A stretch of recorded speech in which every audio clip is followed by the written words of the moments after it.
Ban on forward bloc. Friends, it's surprising that there are still some people in India who believe in the possibility of British victory in the war.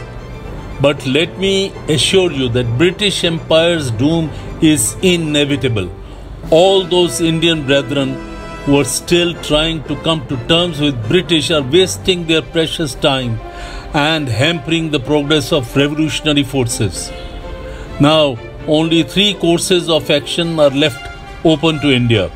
First, to help Britain. Second, to maintain strict neutrality. And third, to revolt against the British. If India happens to side with Britain, she would invite disgrace and ruin to be enslaved forever. Should India remain neutral, it would be better than helping Britain. In this case, she would not be able to get freedom through her own efforts, but would get it as a gift from the enemies of British. If she makes her mind to rise and revolt against the Britain, she will have achieved her independence through her own strength, which we gain freedom. It will be still by our own strength which will help us preserve it. It is suicidal to reach a settlement with Britain, which is fast drifting towards ruin and disaster. If an Indian could not fight for his country's liberation, he had better be silent and not raise the question of compromise with the British. There can be no greater folly than to help the British at this juncture. The freedom is worthless for which you have to shed your blood for foreigners.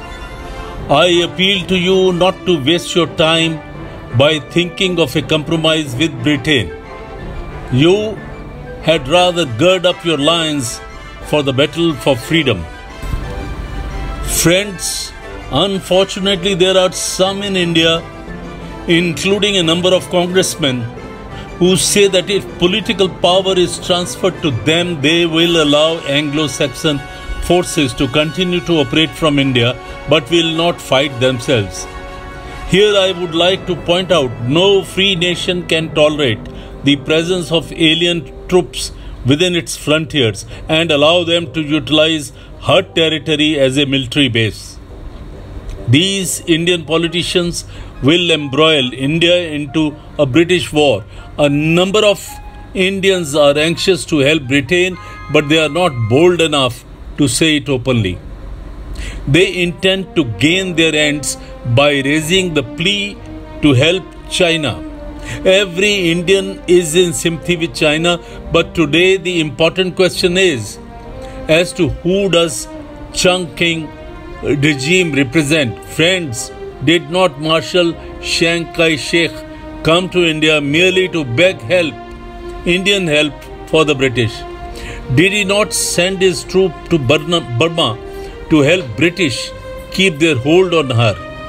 Did not Chiang Kai-shek, ambassador in London, say that Britain must continue to hold its power in Burma? Chongqing government is a puppet in Anglo-American hands. Supposing Chongqing regime emerges victorious from the present war with Allied help, it will have to pay the price for Anglo-American support in the shape of perpetual slavery for China. Would it not be advisable for China to join hands with Japan? I am sure if the Chongqing government tries to make a compromise with Japan, the latter would do so gladly.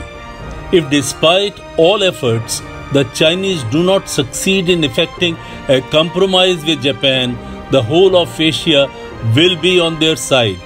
But at present, the support and sympathies of Asiatic countries are with the enemies of British imperialism. The British are exploiting Indian property. Poor Indians are being recruited in the army. police, and civil guards. I appeal to my countrymen and friends to abstain from joining the army. If at all they join the army, let only those join who are nationalists or revolutionaries, so that they can sabotage the British war effort and thus prove themselves useful when the hour of India's independence arrives. This is the only way that will lead to your goal. It's a matter of profound gratification that there are even now a number of nationalists and revolutionaries in British Army, police and civil guards. I am also highly indebted to the British government for the honour it has done to Forward Bloc by imposing a ban on it. This shows the Forward Bloc has been a thorn in the British side. It is a matter of great pride for the bloc that it is bearing British barbarities. I send my love and sympathies to my friend of the Forward Bloc who are behind prison bars. Friends, I again assure you that I will continue struggling for India's independence until the India is completely free. I also reassure you that if I accept foreign support for freeing India, it will be on the condition that India gets complete independence. I will reach India when the occasion arises to guide your national struggle. After this, I will leave it to you to form a national government in a free India. I will again see Mahatma Gandhi after achieving my mission, as I had seen him in his Sevagram ashram in 1940. At present, every Indian should do bit to destroy British imperialism in India. God helps those who help themselves. Long live revolution, long live the people who are fighting for India's cause.